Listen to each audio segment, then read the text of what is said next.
प्यारे बुजुर्गों, माताओं, भाई और बहनों, जब भी महापुरुषों के लफ्ज़ हमें सुनने को मिलते हैं, हमारी ज़िंदगी में एक राह दिखाते चले जाते हैं। हम वो महापुरुष जो इस धरती पर आ चुके हैं, उनके लफ्ज़ों के ज़रिए अपनी ज़िंदगी को सुधारना चाहते हैं। महापुरुष जब भी कुछ कहते हैं और कह गए हैं, उन्होंने यही चाहा कि हम सब सच्चाई को जानें, सच्चाई के साथ जुड़ें और अपने कदम असलियत के रास्ते पर बढ़ाते चले जाएं। हिस्ट्री की ओर देखें तो ऐसे महापुरुष जिन्होंने अभ्यास किया, जिन्होंने अपने अंदर पिता परमेश्वर के दर्शन किए, जिन्होंने प्रभु की नज़दीकी पाई, उन्होंने ही असलियत क्या है उसको अपने अपने लफ्ज़ों में दर्शाया। ये ज़िंदगी जो हम जी रहे हैं, इसमें हम में से हर एक का कोई मकसद है। ये ज़िंदगी ऐसे ही नहीं इंसान जी रहा कि सिर्फ यहाँ इस धरती पर आए और जो उसे लगे उसकी रिस्पॉन्सिबिलिटीज़ हैं, अपने अपने हर एक के रोल्स हैं। कोई पिता है, कोई माता है, कोई पति है, कोई पत्नी है, कोई बच्चे हैं, कोई भाई बहन है, अलग अलग रोल्स निभाते हुए, उन रिस्पॉन्सिबिलिटीज़ को निभाते हुए इस दुनिया से चल बसे। मकसद हम सबका एक ही है। ये सबसे इंटरेस्टिंग बात समझने की है। ये नहीं कि 7 बिलियन लोग इस धरती पर आए हैं तो सबका मकसद अलग अलग है। हर एक का मकसद एक ही है और वो मकसद है अपने आप को सही रूप में जानना और फिर पिता परमेश्वर को पाना। सेल्फ रियलाइजेशन और गॉड रियलाइजेशन, यही हम सबका एम है। चाहे हम एक देश में पैदा हुए हों, चाहे एक भाषा बोलते हों, चाहे कल्चर में हों, चाहे किसी भी धर्म को फॉलो कर रहे हों, हर एक इंसान का मकसद एक है। अब बहुत से कम लोग हैं जो उस मकसद को जान पाते हैं। इंसान का ध्यान बाहर की दुनिया में इतना व्यस्त रहता है कि उसके सिवा इंसान को और कुछ दिखता नहीं और सुनता नहीं। मन इंद्रियों के घाट पर जीते जीते सब कुछ जो हमारे अंदर इंद्रियों के जरिए आता है, हम उसी को असली समझना शुरू हो जाते हैं। ये भूल जाते हैं कि ये माया की दुनिया असलियत से कहीं दूर है। असलियत यहाँ पर छुपी हुई है, पर्दे में है। उसके ऊपर कई मन माया के पर्दे पड़े हुए हैं। जब तक वो हटेंगे नहीं, तब तक असलियत क्या है उसकी जानकारी हमें होगी नहीं। हमें उन पर्दों को हटाना है। हम सब असलियत को जान सकते हैं। ये बार बार बार महापुरुष हमें समझाते चले। जितने भी महापुरुष हैं, अगर हम उनके शिष्य को देखें तो वो तरह तरह के थे। उनके काम अलग अलग थे, वो अलग अलग कल्चर्स के भी हो सकते थे, उनके सोशल स्टेटस भी अलग अलग थे। ये नहीं था कि खाली एक ही ग्रुप और लोग थे जिनको के महापुरुष सच्चाई के बारे में समझाते थे। जिसके अंदर प्रेम की डोर खिंची, वही अपने सद्गुरु की नज़दीकी पाता है। और प्रेम की डोर उसके अंदर खिंचती है जो इंसान असलियत को जानने के लिए पात्र हो, रिसेप्टिव हो। जब तक हमारे अंदर रिसेप्टिविटी नहीं होगी, जब तक हम पात्र नहीं होंगे, जब तक हम सच्चाई को जानने के लिए तैयार नहीं होंगे, तब तक अगर सच्चाई हमारे अंग संग होगी भी तो उसे समझे बगैर ही हम इस धरती से चल बसेंगे।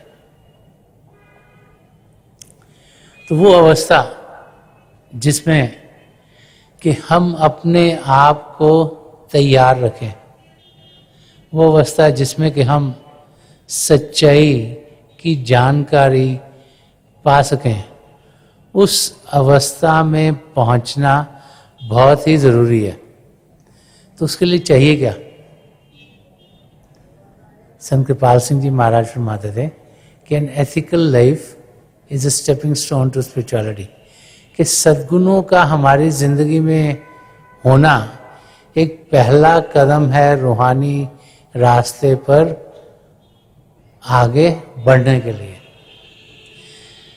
सद्गुण, सच्चाई से जिंदगी जीना, अहिंसा का रास्ता अपनाना, प्रेम से जीना, नम्रता से जीना, निष्काम सेवा भाव से जीना, करुणा से जीना, एक ऐसी जिंदगी जिसमें कि सुख चैन हमारे अंदर हो और औरों के अंदर हो, कि हलचल कम से कम प्रोड्यूस करना ताकि एटमॉस्फेयर शांत रहे, वहाँ पर कोई हलचल ना हो। क्योंकि जब तक हम शांत अवस्था में पहुँचेंगे नहीं, तब तक जो सच्चाई है उसका हम अनुभव नहीं कर पाएंगे। काम, क्रोध, लोभ, मोह, अहंकार, ये 5 चोर हैं जिन्होंने हमें घेरा हुआ है, जिनके जरिए जो प्रभु ने हमें देन दी है, जो सांसों की देन दी है कि हम कितनी देर जिएंगे, उस समय को ये 5 चोर बर्बाद करते हैं। हमें ये हलचल की ओर लेके जाते हैं, और जब भी हम हलचल में होंगे तो हम फिर असलियत को पा नहीं सकेंगे। असलियत को पाने के लिए हमें एक शांत अवस्था में होना है। हम जहाँ जी रहे हैं इस धरती पर, और पिता परमेश्वर जो कण कण में समाये हैं, लेकिन कई खंड मंडल हैं, पिंड, अंड, ब्रह्मांड, पार ब्रह्म, सचखंड, उसकी अलग अलग फेथ्स में, रिलीजन्स में अलग अलग महापुरुषों ने अलग अलग डिवीजन समझाई हैं। पिंड से ज़्यादा शांत अंड, अंड से ज़्यादा शांत ब्रह्मांड, ब्रह्मांड से ज़्यादा शांत पार ब्रह्म, उससे भी ज़्यादा शांत सचखंड, जहाँ शांति शांति को हलचल आई नहीं, क्योंकि वहाँ पर आत्माएं प्रभु से एक में एक हैं, किसी को कोई हलचल नहीं है। एक और तरीके से समझाया गया है कि शांति 22 किस्म की है, एक के ऊपर, दूसरी के ऊपर, तीसरी, तभी जाके आप प्रभु को पा सकते हो। तो अलग अलग सभ्यताओं ने अलग अलग तरीकों से समझाया कि हमें कोई शांत अवस्था में होना, तभी हम जाकर पिता परमेश्वर को पा सकेंगे। तो वो शांत अवस्था लाएं कहाँ से? बाहर की दुनिया में तो हलचल ही हलचल है। सुबह इंसान उठता है, उठते सारे कुछ ना कुछ हलचल हो जाती है। कोई पति पत्नी में हलचल हो गई, कोई बाल बच्चों के साथ हलचल हो गई, कुछ टेंशन है कि टाइम से ऑफिस में पहुंचना है, या कहीं पर ये चीज़ करनी है, कभी ट्रैफिक में इंसान फंस गया, हलचल हो गई। तो हलचल हलचल हलचल ये जिंदगी का कुछ हिस्सा बन गया। और उस अवस्था में जीते हुए, जहाँ के हमारे अंग संग हलचल ही हलचल है, हम शांत अवस्था को पाएं कैसे? कोई सोचता है कि शायद कहीं पहाड़ के ऊपर जाकर हमें शांति मिलेगी, किसी को पानी बहता हुआ बहुत अच्छा लगता है तो दरिया के किनारे पर जाकर शांति ढूंढते हैं। हम सब जो जो हमारे ख्यालात में तो उस लिहाज से शांति को ढूंढने की कोशिश करते हैं, लेकिन महापुरुष हमें समझाते हैं कि शांति कहीं बाहर नहीं, हम सबके भीतर है। एक इंग्लैंड में उन्होंने सर्वे की थी, कुछ साल हो गए, तो उन्होंने कहा कि एक पेंटिंग बना के जो भी उस कंपटीशन में आना चाहता है वो पेंटिंग बना के भेजें कि शांति कैसे लगेगी। और फिर उन्होंने जजेस, जो अच्छे अच्छे लोग थे वो जजेस रखे कि वो निर्णय करें कि कौन सी पेंटिंग सबसे अच्छी है। कईयों ने डस्ट बनाई, कईयों ने बड़ा आसमान बड़ा शांत सा बनाया, तरह तरह की पेंटिंग लोगों ने बना के भेजी। इंटरेस्टिंग ये है कि जजेस ने पेंटिंग वो सेलेक्ट करी जिसमें किसी बच्चे ने दिखाया था कि समुद्र में तूफान आ रहा है, जैसे समुद्र में बहुत बड़ा तूफान आ, जैसे जिंदगी में हलचल हर एक की जिंदगी में चलती रहती है। उस तूफान में एक पत्थर दिखाया गया, जिस पत्थर में एक कटआउट था, जैसे पत्थर होता है ना उसमें से जैसे काट दिया बीच में जगह बनी है, और उसमें पानी कहीं यहाँ से गिर रहा है, यहाँ से गिर रहा है, यहाँ से गिर रहा है, तूफान आ रहा है, ऐसे दिखाया जैसे आंधी चल रही, तूफान आ रहा है समुद्र में। और दिखाया कि उस तूफान में उस पत्थर के बीच में एक छोटी सा बर्ड, चिड़िया बैठी हुई थी और बिल्कुल शांत अवस्था में थी। तो हलचल के अंदर शांति पाना, यही हम सबका मकसद है। अगर हम सोचें कि किसी शांत जगह पे जाकर शांति पाएंगे तो वो नामुमकिन है। हमें जीते जी जहां भी जी रहे हैं, जो संत मत का रास्ता है, कि मैं कहता है घर बार हमने छोड़ना नहीं, बाल बच्चों के साथ रहना है, जिंदगी की जितनी रिस्पॉन्सिबिलिटीज हैं जो कर्मों के लिहाज से हमारे पास आई हैं उनको पूरा करना है। तो इसे संत दर्शन सिंह जी महाराज पॉजिटिव मिस्टिसिज्म कहा करते हैं।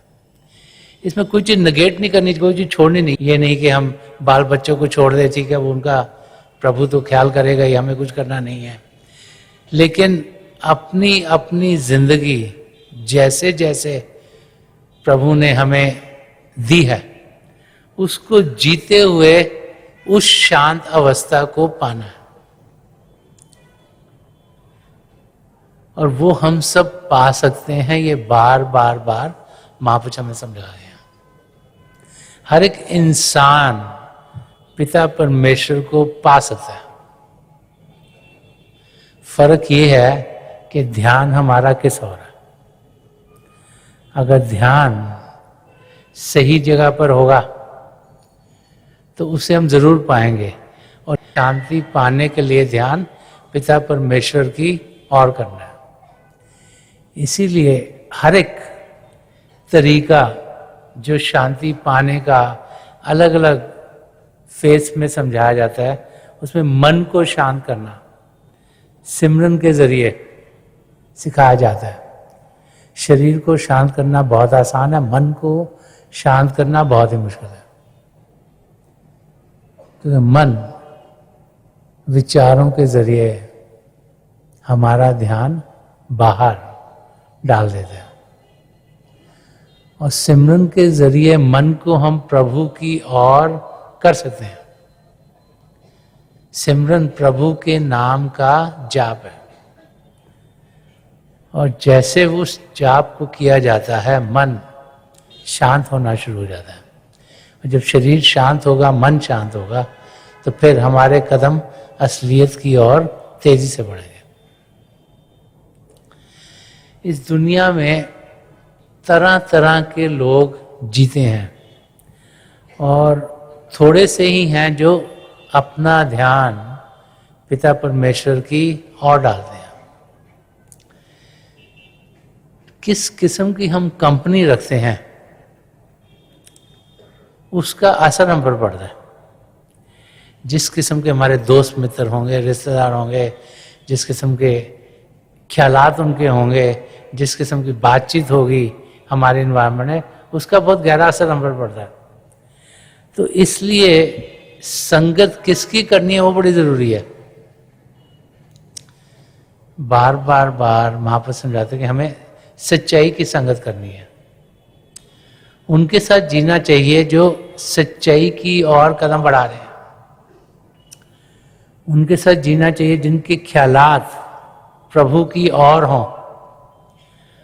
उस किस्म की बातचीत करनी चाहिए जो हमें प्रभु की ओर ले जाए। संत कृपाल सिंह जी महाराज तो यहाँ तक फरमाते थे कि एवरी डेविएशन फ्रॉम गॉड और द सिन, कि हर एक चीज जो हमें प्रभु से दूर लेके जाती है वो खराब ही खराब है। कि हर पल हर क्षण जिसका ध्यान पिता परमेश्वर की ओर होगा, या जो ऐसे कार्य करेगा जो प्रभु की ओर हमें खींच के लेके जाएंगे, तो फिर उस इंसान की जिंदगी अपने मकसद को पूरा कर पाएगी। हर एक धर्म हमें समझाता है हम सच्चाई से जिए, प्रेम से जिए, अहिंसा से जिए, लेकिन इंसान ऐसा करता नहीं। जब तक रहनी सच्ची नहीं होगी तब तक हम कुछ भी कर सकते हैं, उसका हमें कोई फायदा नहीं। तो हम जीते कैसे हैं, हम दिन में करते क्या हैं, हम सोचते क्या हैं, हमारा ध्यान किस ओर है, हमारे बोल कैसे हैं, हमारे एक्शन कैसे हैं, वही दर्शाता कि हम रियली में कर क्या रहे हैं। किसी को दिखाने के लिए या इवन अपने आप के लिए भी आदमी सोचे ये मैं कर रहा हूँ, बहुत अच्छा कर रहा हूँ, लेकिन रियली में कैसे जिंदगी हम जी रहे हैं। अगर जिंदगी पाक ना हो, साफ ना हो, सुची ना हो, तो हम अपनी मंजिल तक पहुंच नहीं सकते। और अगर इसका हक मार लिया, उसकी चापलूसी कर दी, उसके पीछे टांग खींच दी और उल्टी सीधी हरकतों में इंसान लगा रहे, क्योंकि बहुत से इंसान लगे रहते हैं, तो चाहे वो ऊपर से लगे कि अपने धर्म स्थान में जा रहा है या उसके कहने को मान रहा है, वो सही तरीके की जिंदगी नहीं जी रहा। कि ऐसी जिंदगी इंसान को जीनी नहीं चाहिए, यही यहां समझा रहे हैं। और आगे फरमा रहे हैं कि सलाह दी कि खबरदार ओ जी शाहुर रहो। तो संत दर्शन सिंह जी महाराज फरमा रहे हैं कि मैं आपको ये सलाह दे रहा हूं कि जो लोग विवेक से जीते नहीं, सच्चाई से जीते नहीं, उनसे हम खबरदार रहें। जो दिखावे की जिंदगी जीते हैं उनसे हम परे रहें। नहीं तो अगर उनकी संगत में होंगे तो हम भी उनके रंग में रंगे जाएंगे। वो कह रहे मैं आप सबको खबरदार कर रहा हूं कि वो लोग जो सच्चाई से नहीं जीते, जो धोखे फरेब से जीते हैं, जो जिनका ध्यान बाहर की ओर है, जो चापलूसी से जीते हैं, बोलते कुछ है करते कुछ है, इधर कुछ करेंगे उधर कुछ करेंगे, तो उनसे आप सावधान रहिए। ये लोग अहले नुमाइश हैं, इनसे दूर रहो। कि जो ऐसे लोग हैं ये सब दिखावे की जिंदगी जीते हैं, इनसे हम दूर रहें। क्योंकि जैसी जैसी हमारी संगत होगी वैसे ही हम होंगे। अगर कुछ हमने किसी को कहना है तो हम तो खुद उस पर अमल करें। अगर खुद कुछ सच्ची सुच्ची जिंदगी जिए तभी किसी को कुछ कह सकते हैं। और अगर आप वो करें जो ठीक नहीं और किसी को कहें जी आप ऐसे करो, तो उसका कुछ असर होगा नहीं। यही संत दर्शन सिंह जी महाराज हमें यहां समझा रहे हैं। बार बार जब भी महापुरुष इस धरती पर आते हैं तो हमें सच्चाई के रास्ते पर चलने को कहते हैं। वो चाहते हैं कि हम अपने मकसद तक पहुंचें। वो जानते हैं कि मकसद तक पहुंचने के लिए ध्यान पिता परमेश्वर की ओर होना चाहिए। जिस ओर हमारा ध्यान जाएगा वैसे ही हम बनेंगे। तो संत दर्शन सिंह जी महाराज इसी एस्पेक्ट को और समझा रहे हैं कि कैसे हम अपनी मंजिल तक पहुंच सकते हैं, लेकिन क्या क्या रुकावटें आ सकती हैं। तो वो समझा रहे हैं, बता रहे हैं कि जब अभ्यास करने के लिए कोई बैठता है, इंसान कोई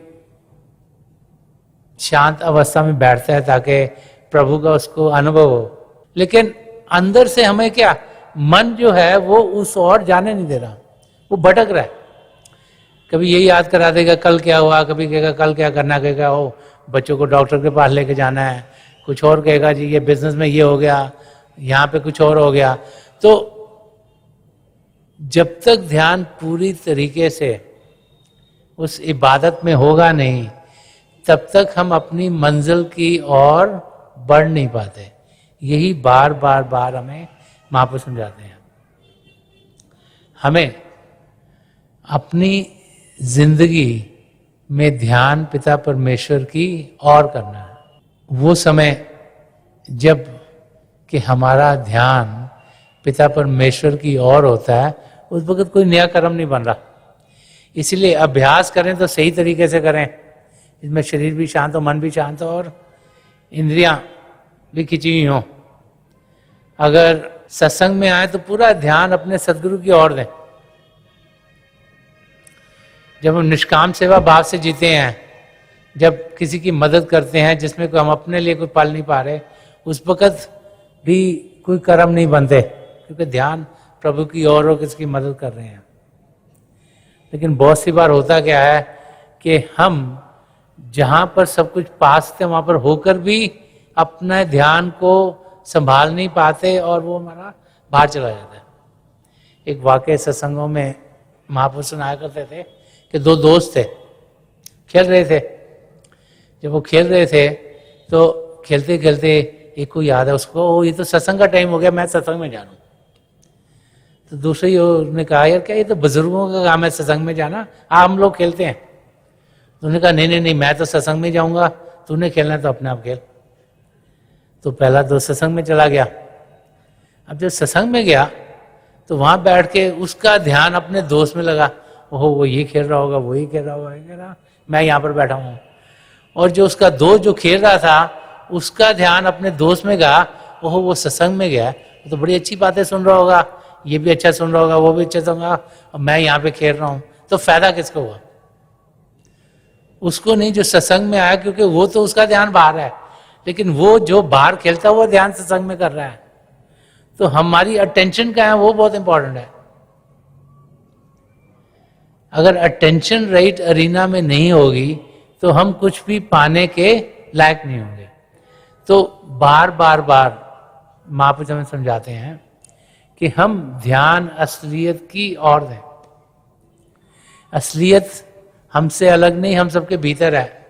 और जब ध्यान अंदर की दुनिया में जाएगा तो हम देखेंगे कि सारी चीजें हमारी जिंदगी में सही होनी शुरू हो जाएंगी। हम सब पिता परमेश्वर को पा सकते हैं। प्रभु हमसे दूर नहीं, हमारे बहुत नज़दीक है, हमारे भीतर ही हैं। हमने सिर्फ ध्यान उनकी ओर करना है। तो आज के दिन मेरी पिता परमेश्वर के चरण कमलों में जो पिछली सेंचुरी के महापुरुष हजूर बाबा सावन सिंह जी महाराज, परम संत कृपाल सिंह जी महाराज, दयाल प्रसन्न दर्शन सिंह जी महाराज, उनके चरण कमलों में यही प्रार्थना है कि हमें इतना बल दें कि इस हलचल की दुनिया में रहते हुए हम अपना ध्यान पिता परमेश्वर की ओर कर पाए। हम जाने कि प्रभु हमारे अंग संग हैं, हमारे नज़दीक हैं, हम उन्हें जान सकते हैं, पहचान सकते हैं, उन्हें पा सकते हैं। प्रभु चाहते हैं कि हम उनसे मिलें, वो चाहते हैं हमारा ध्यान उनकी ओर हो, और वो हम सबसे बहुत प्रेम करते हैं। तो हमें अपना ध्यान, अपनी लगन उनकी ओर करनी है, तभी हम जो जिंदगी का मकसद है उसको पूरा कर पाएंगे।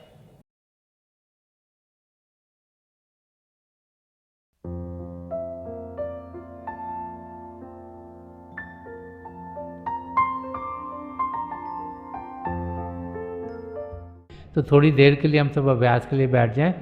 आप जहाँ भी बैठे आराम से बैठिएगा, अपनी आंखें बंद कर लीजिएगा। ये जो आई बॉल्स आँखों के डरने सीधे सामने फोकस हो, जैसे आर्ट सामने आप फोकस हो। आंखें बंद करते ही वो भाई बहन जिन्हें नाम की देन मिली आप सिमरन कीजिएगा, और जो भाई बहन यहाँ नए हैं आप पिता परमेश्वर के किसी भी जाति नाम का जाप कीजिएगा। जाप मन ही मन करना, ऊंचा नहीं दोहराना। मेरी प्रभु के चरण कमलों में, और जो पिछली सेंचुरी के महापुरुषों हैं हजूर बाबा सावन सिंह जी महाराज, परम संत कृपाल सिंह जी महाराज और दयाल प्रसन्न दर्शन सिंह जी महाराज के चरण कमलों में यही प्रार्थना है कि जो जो हम सबके लिए बेहतर हो ये महापुरुष हमें दें, हमें सबके साथ जोड़ें और हमारे भीतर प्रभु की ज्योत के हमें दर्शन करवाएं। थोड़ी देर में मैं आपको इस बैठक से उठाऊंगा और मेरी शुभकामनाएं आप सबके साथ हैं।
छोड़ दीजिए जी, प्लीज लीव ऑफ।